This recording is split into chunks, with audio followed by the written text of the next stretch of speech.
पहले हमारे यहाँ धान का उत्पादन प्रति एकड़ बहुत कम होता था, और जब देश आज़ाद हुआ तो हमारी सरकार की सबसे पहली सोच यह हुआ कि हम इतनी बड़ी जनसंख्या में उत्पादन को कैसे बढ़ाया जाए। तो इसके लिए सरकार ने सारा प्रारूप तैयार किया, खेतों की छतबंदी किया, सिंचाई का समुचित प्रबंध हुआ, तरह तरह के उर्वरकों का प्रयोग किया गया।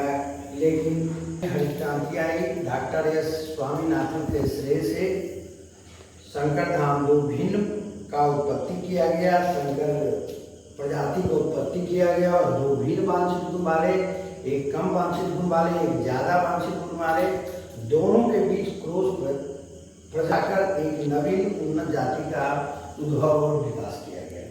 और तरह तरह की प्रजातियां आई, सीता आया, साकेत आया, सुजाता आया, और 1991 ईस्वी में आंध्र प्रदेश में एक नई प्रजाति का उद्भव एवं विकास किया गया, जिसका नाम था MTU 7029। यह एक लॉन्ग ड्यूरेशन का धान है। इसका 140 से 45 दिन में यह धान तैयार होता है। और उत्पादन के मामले में मैं आपको दावे के साथ बता सकता हूँ कि इससे ज़्यादा उत्पादन देने वाला अभी तक कोई धान नहीं है। लेकिन समय काल में धीरे धीरे इसमें कीटों का प्रकोप ज़्यादा होने लगा, तरह तरह के रोग, शीत ब्लाइट, ब्लास्ट और बीपीएस का प्रकोप बढ़ गया, जिससे कि किसानों को भारी क्षति का भी सामना करना पड़ता है। अब तरह तरह का नवीन अनुसंधान और खोज चलते रहता है। परिवर्तन जो है वो संसार का शाश्वत नियम है, और एक नई वेराइटी MTU 7029 के ही तरह एक नवीन प्रजाति का उद्भव किया गया है। रिसर्च वेराइटी है, इसका नाम है जलमित्रा।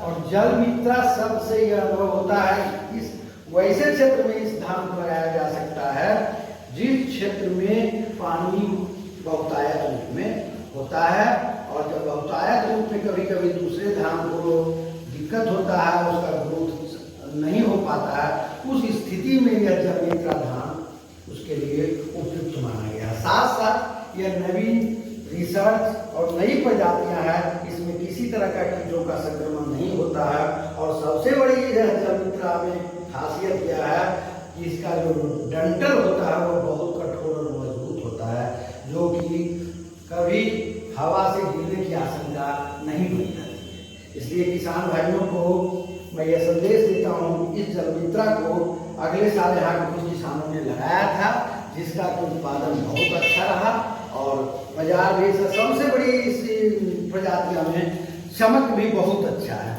आप आंखों देखा हाल देख सकते हैं, इसके दाने बहुत बड़ा चमक है और दाना हष्ट और पुष्ट है, जिससे कि उत्पादन इसका बहुत अच्छा होता है। यानी कि आपके MTU 7029 से यह आपको ज़्यादा उत्पादन देगा, और साथ साथ यह रोगों से लड़ने की इसमें असीम क्षमता होती है, रोग प्रतिरोधक इसमें क्षमता है। और जब रोग इस पर अटैक कम करेगा तो अभी 2-4-5 साल के लिए यह धान सुरक्षित है। इसलिए इसको जांचा गया, परखा गया, और जहाँ यदि पानी है तो सिंचाई का समुचित प्रबंध है, या पानी से कहीं परेशानी हो रहा है, वैसा क्षेत्र जहाँ की पानी का आवागमन ज़्यादा हो रहा है, उस क्षेत्र में आप जलमित्रा को लगा सकते हैं। धन्यवाद।